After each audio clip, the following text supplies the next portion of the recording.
हिंदी साहित्य का आदिकाल, परिस्थिति और प्रवृत्तियां विषय को लेकर के हम बात करेंगे। और हिंदी साहित्य का काल विभाजन किसे कहते हैं, इस तक पहुंचने का प्रयास करेंगे। ये विषय आप बीए प्रथम वर्ष से लेकर एमए प्रवेश दोनों में ही काम आया करता है। तो चलिए, हिंदी साहित्य का इतिहास से हम रूबरू होते हैं। आप जब व्याख्यान सुन चुके होंगे तो जान सकेंगे कि हिंदी साहित्य का आदिकाल क्या होता है, उसकी परिस्थिति और प्रवृत्तियां, आदिकाल की सामाजिक परिस्थिति, राजनीतिक एवं सांस्कृतिक परिस्थितियां। आदिकाल की प्रवृत्तियों से गुजरने के बाद इसके अलावा हम केंद्रित होंगे हिंदी साहित्य का नामकरण किस तरह से किया गया, ये एक खास बिंदु है। आप कुछ चीजों को जान लें कि जब इतिहास कहते हैं तो इतिहास विषय पढ़ने वाले विद्यार्थी, जिसमें राजाओं महाराजाओं के द्वारा होने वाले युद्ध घटनाएं, एक के बाद एक दूसरा राजा, इस तरह से इतिहास बनता चला जाता है। इतिहास को ऐसा महान पुल बताते हैं जो काल की नदी पर मेहराब डालता है, जो भूत और वर्तमान को जोड़ता है। एक विद्वान की ये परिभाषा इतिहास को लेकर के जिस तरह से दार्शनिक अंदाज में कही गई है, इस बात को हिंदी साहित्य के इतिहास या सामान्य इतिहास दोनों से हम जोड़ करके देख सकते हैं। कितनी खूबसूरती से कहा गया है कि इतिहास जब कहा जाता है तो काल की नदी पर बना हुआ पुल की तरह है, जिसे महान पुल कहेंगे। ये काल की नदी पर मेराब डालता हुआ ऐसा पुल है जो भूत को वर्तमान से जोड़ता है। भविष्य नहीं कहा गया है, क्योंकि भविष्य, हम जहां खड़े हैं वो वर्तमान है, और जो गुजर चुका है वो भूतकाल है। भविष्य आने वाला है। इस वक्त से आगे जो भी होगा, उस वक्त हम होंगे वो वर्तमान होगा, और जो हो चुका वो भूतकाल है। इसलिए इतिहास है और वर्तमान है। भविष्य की तो सिर्फ योजनाएं हुआ करती है, और योजनाएं कितनी खरी उतरती है इसे वक्त बताता है। चलिए, हम सबसे पहले नामकरण एवं काल विभाजन पर केंद्रित होते हैं कि हिंदी साहित्य इतिहास के काल को 4 कालों में बांटा गया है: आदिकाल, मध्यकाल, रीतिकाल और आधुनिक काल। ये काल में बांट दिया गया है, लेकिन किस आधार पर बांटा गया है, इसके बांटने के नियम कायदे कुछ होंगे। इसे आप आज इस व्याख्यान के द्वारा समझ सकेंगे, या किस तरह से काल विभाजन किया जाता है, इसकी पद्धति क्या है, इसकी रीति नीति क्या है, इसके सिद्धांत क्या है। काल किसी अवधि से आरंभ और अंत नहीं हो सकता, यह पहली मेथडोलॉजी है। यह नहीं कह सकते हैं कि इतने सन से चला और इतने सन पर दूसरा आरंभ हो गया और इतने पे ये सन अंत हो गया। इस तरह से हिंदी साहित्य का इतिहास जो लिखा गया है, उसमें काल का नामकरण बेशक काल सन पर किया गया है, आरंभ भी और अंत भी, लेकिन वो वहीं अंत नहीं होता और वहीं से आरंभ नहीं होता। इसकी एक ट्रेडिशन होती है, परंपरा होती है। क्या क्या होता है इसमें? क्योंकि भाषा का उद्भव भी धीरे धीरे होता है। भाषा कब बनने लगी और भाषा कब खत्म होती है, ठीक वैसे ही जैसे विचारधारा, विचारधाराएं चलती है, बस दिखती है कि चल रही है, लेकिन कब से चली, कब अंत हो गया, ऐसा नहीं कहा जा सकता। कि जब रूस का पतन हुआ तो मार्क्सवाद का खत्म हो गया, ऐसा नहीं होता। मार्क्सवाद एक विचारधारा है, बेशक इस वक्त कमजोर है, लेकिन उस विचारधारा को मानने वाले अभी भी कई लोग मिल जाएंगे, कई राजनीतिक पार्टियां मिल जाएगी। भारत में ही मार्क्सवादी, सीपीआई, सीपीएम, माले आदि इस विचारधारा को से लेकर के चलती है, इससे जुड़ कर के चलती है, चुनाव लड़ती है, हारती है और जीतती भी है। तो इस तरह से भाषा और विचारधाराओं का आरंभ और लुप्त होने में समय लगा करता है। ठीक ऐसे ही काल विभाजन की पद्धति अगर कहेंगे तो ऐसे सुस्पष्ट नहीं होगी। नामकरण की प्रक्रिया और सीमा होती है, क्योंकि इससे एकदम हर कोई एक मत नहीं हो सकता, क्योंकि सबके अपने अपने मत होते हैं। लेकिन जो सर्वमान्य हो जाता है वो नाम चल पड़ता है। साहित्यिक विकास, परंपरा और इतिहास को समझना होता है, और इसको समझने में बखूबी रामचंद्र शुक्ल का सानी नहीं रहा कि उन्होंने जिस तरह से काल विभाजन किया, किस आधार पर किया, परंपरा, इतिहास और साहित्यिक विकास को समझने की उनकी तीखी दृष्टि रही है। और इसी आधार पर उन्होंने जो नामकरण किया, नामकरण में तार्किकता का अभाव होता है। यानी जो नामकरण जिस नाम से कर दिया गया है, उस नाम को तार्किकता के आधार पर सिद्ध नहीं किया जा सकता, बस मान लिया जाता है कि यह भारतीय युग है। तो भारतीय युग को उनके जन्म से लेकर के मृत्यु के बाद तक भी माना जाता रहा।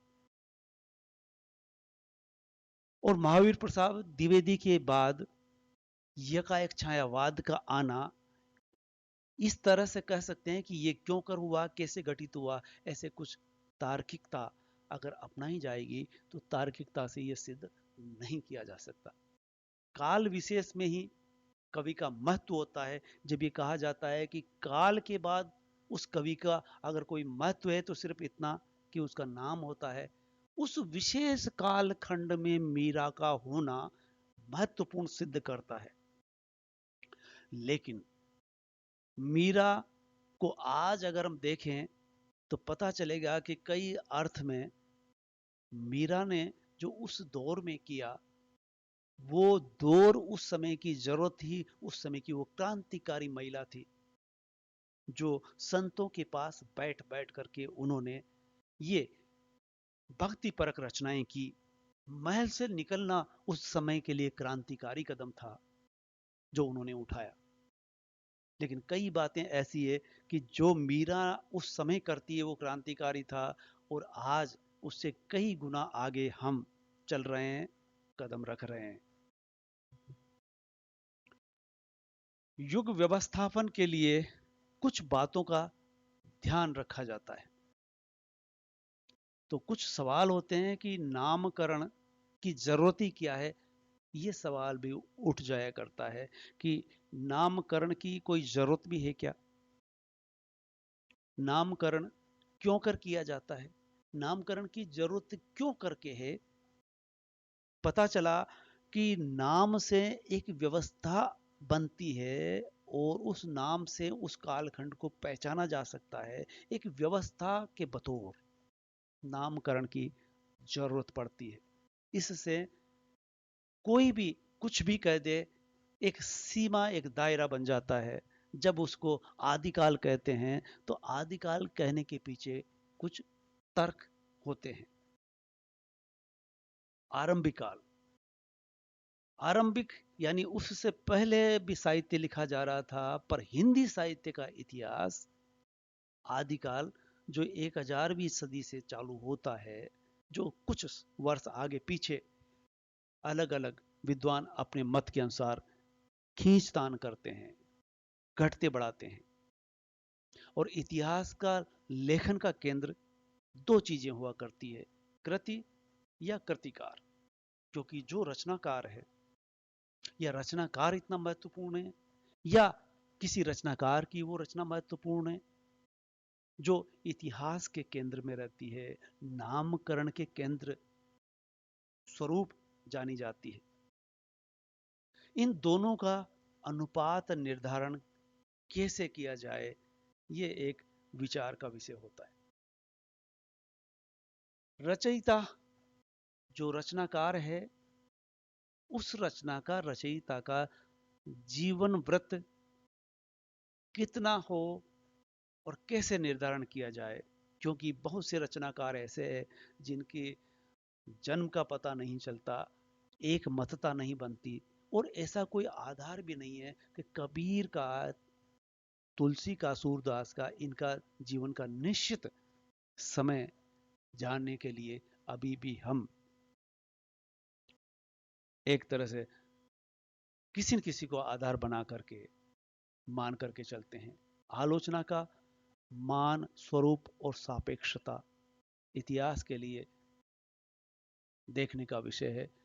युग व्यवस्थापन में इतिहास लेखन के लिए कुछ आधार स्वरूप ये बातें हमें गौर करनी होती है। कवि की ख्याति और उस कवि का समाज पर प्रभाव किस तरह से पड़ता है, कितना पड़ता है, कृति का साहित्यिक महत्व कितना है, और वो कृति की ऐतिहासिकता क्या है, उसका भाषाई और साहित्यिक महत्व कितना है। कृति जिससे साहित्य धारा बनती है का प्रवर्तन व आरंभ का होना, कृति जो साहित्य को प्रभावित करे, कृति जो साहित्य को प्रभावित कर सकती है, यानी पीछे उसके लिखा जाने वाला साहित्य भी उसको आधार मान करके चलता हो।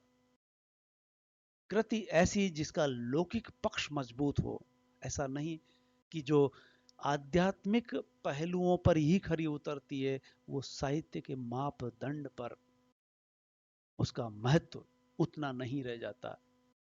भक्ति के बतौर उसे पढ़ा जा सकता है। आप व्यक्तिगत तौर पर आध्यात्मिक पुस्तक का आधार ले सकते हैं, लेकिन साहित्य के लिए ये पक्ष एक कमजोर माना जाता है। इसलिए लौकिक पक्ष कृति का महत्वपूर्ण होता है, ये एक आधार। इस तरह से कह सकते हैं कि साहित्यिक दृष्टि से हमें कई चीजें देखनी होती है।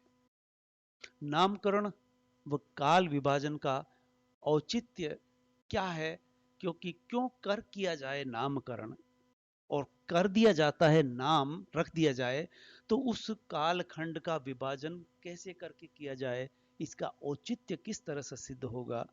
तो रेने वेलेक जो कहते हैं वो आप देख लीजिए, काल विभाजन व नामकरण के बिना साहित्य का इतिहास, घटनाओं की अर्थव्यवस्था का समूह, साहित्य का मनमाना नामकरण और दिशाहीन प्रवाह होगा। इसलिए काल विभाजन और उसका नामकरण जरूरी है। रेने वेलेक जो कह रहे हैं, ये आप अच्छी तरह से समझ लीजिए, याद रखिए इस बात को कि किसी भी इन साहित्य के इतिहास का काल विभाजन और नामकरण क्यों कर जरूरी है, इस बात का जवाब यह है कि अगर ऐसा नहीं होगा तो साहित्य का इतिहास घटनाओं की अर्थव्यवस्था का समूह मात्र रह जाएगा। साहित्य का मनमाना नामकरण, जो जिसकी मर्जी आएगा वो नाम रख देगा, इस तरह से अव्यवस्था और दिशाहीन प्रवाह होगा कि जो कोई थोड़ी बहुत पहुंच रखेगा विद्वता के नाम से, साहित्य के नाम से, वो उसका अपनी मर्जी से नामकरण करता ही रहेगा। इस तरह से हम एक अव्यवस्था के शिकार होंगे और हर कोई एक समूह बना करके, एक संगठन बना करके अपनी मर्जी से नाम बदल दिया करेंगे। ये दिशाहीन प्रवाह कहा जाएगा। तो नामकरण के लिए अगर नाम रखा जा रहा है, काल विभाजन किया जा रहा है, तो ये व्यवस्था बनाने के लिए, सुव्यवस्था बनाए रखने के लिए एक आधार होना चाहिए। अन्यथा हर एक अपनी मर्जी से कुछ भी मनमाना नाम देकर ही हिंदी साहित्य इतिहास के साथ कोई भी जब चाहे खिलवाड़ कर सकते हैं। जो पहले नाम दिया है उसको नाम को नकार करके नया नाम रख देंगे। इससे एक अव्यवस्था बनी रह जाएगी। साहित्य के अध्ययन, विकास व प्रवृत्तियां समझने में सुविधा रहेगी अगर नामकरण करते हैं। नामकरण से समाज में कैसे बदलाव आता है, बदलाव के पीछे क्या कारण रहे हैं, ये सब उसमें देखे जाते हैं। एक निश्चित मानक निर्धारण के लिए ये नामकरण और काल विभाजन की आवश्यकता हुआ करती है। नामकरण का आधार किन बातों पर होता है, तो देखिए, ऐतिहासिक आधार, आधुनिक, मध्य और आदिकाल जो नाम रखा जाता है ये ऐतिहासिक आधार है। किन किन आधारों पर नामकरण हो सकता है, तो सबसे पहला आता है ऐतिहासिक आधार, जिसे आधुनिक काल को, जो अभी चल रहा है उसको आधुनिक काल कह दिया जाता है, जो बीच का है वो मध्यकाल कह दिया जाता है, और शुरुआत को आदिकाल कह दिया जाता है। और शासन, जो शासक होते हैं, उन शासकों के नाम से शासन की व्यवस्था दे करके उस आधार पर जब नामकरण किया जाता है उसे एलिजाबेथ विक्टोरिया युग जिस तरह से कहा जाता है, क्योंकि वो एक ऐसा काल पुरुष रहे कि जिनके नाम से कालखंड जाना जाता है। और कोई व्यक्तित्व इस तरह सा हो जाता है कि उसके आधार पर भी नामकरण रखा जा सकता है, जिसे युग प्रवर्तक कह सकते हैं। राजनीतिक नेता महात्मा गांधी, जवाहरलाल नेहरू, ये इस तरह के व्यक्तित्व हुए कि इनके नाम से भी कालखंड पहचाना जा सकता है। और साहित्यकार के नाम से हिंदी साहित्य में इस तरह से नामकरण भी हुआ कि वो उनके महावीर प्रसाद द्विवेदी के नाम से, भारतेंदु के नाम से जब नामकरण किया गया, तो इन साहित्यकारों की हैसियत को देखते हुए इनके नाम से ही हिंदी साहित्य का एक कालखंड रखा गया है। उपन्यास के नाम, उपन्यासकार के नाम पर, जैसे प्रेमचंद जैसा व्यक्तित्व कथा साहित्य में होता है, तो प्रेमचंद पूर्व, प्रेमचंद और प्रेमचंदोत्तर, इस तरह से कहने का चलन आज भी चल रहा है। साहित्यिक प्रवृत्तियों व प्रवृत्तियों में परिवर्तन होता है, तो साहित्यिक प्रवृत्तियों के आधार पर यह बना करता है शौर्य, वीरता, श्रृंगार, वीर गाथा काल। वीर गाथा काल शौर्यता का काल था, वीर गाथा काल जिसे आदिकाल भी कहते हैं।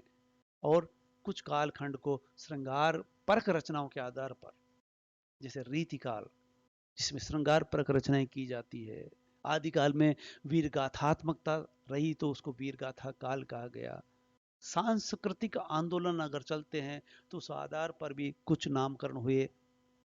आध्यात्मिक भक्ति को देखते हुए भक्ति काल को एक तरह से एक सांस्कृतिक आंदोलन के आधार के बतौर भक्ति काल, कृष्ण और राम के नाम से दो धाराएं चलती है। सगुण, सगुणोपासकों की दो धाराएं, जो राम को लेकर के साहित्य लिखते हैं, दूसरे कृष्ण को लेकर के साहित्य लिखते हैं। उत्तर मध्यकाल, उत्तर मध्यकाल, मध्यकाल है लेकिन उत्तर मध्यकाल तो रीति परक रचनाएं रीतिकाल के नाम से जानी जाती है। और आधुनिक काल में भी फिर गद्यकाल, महावीर प्रसाद द्विवेदी और भारतेंदु करके नाम रखे जाते हैं। हिंदी साहित्य इतिहास के नामकरण के आधार है, आप संक्षेप में देख सकते हैं कि हिंदी साहित्य इतिहास के नामकरण के आधार बनते रहे ऐतिहासिकता, शासन व शासक, राजनीतिक नेता, साहित्यकार, युग प्रवर्तक, लोक नायक और सांस्कृतिक आंदोलन, साहित्यिक नेता एवं खासकर साहित्यिक प्रवृत्तियां नामकरण का आधार बनती रही है। इस तरह से आप समझ चुके हैं कि काल विभाजन की 3 पद्धतियां हुआ करती है। पहली, जो 4 युगों में बांट करके देखती है, आदिकाल, भक्तिकाल, रीतिकाल और आधुनिक काल, जिसे भक्तिकाल कहते हैं, इसको मध्यकाल भी कहा जाता है। दूसरी 3 खंडों में रखी गई है, आदिकाल, मध्यकाल और आधुनिक काल। तीसरी में विधा क्रम की दृष्टि से देखा जाता है, जिसमें साहित्य की विधाओं के आधार पर काव्य या गद्य काल कहा जाता है। धन्यवाद। आगे हम देखते रहेंगे। वो ये हिंदी साहित्य के इतिहास को समझने के लिए बीए प्रथम वर्ष, एमए प्रवेश, इन दोनों वर्ष के विद्यार्थियों को ये हिंदी साहित्य का इतिहास समझना है। परीक्षा में इससे संबंधित प्रश्न आते हैं। धन्यवाद। और देखते रहें वीडियो को। आप देख करके जहां सब्सक्राइब का बटन है उसको दबाना न भूलें, ताकि आपको लगातार मिलता रहे। धन्यवाद।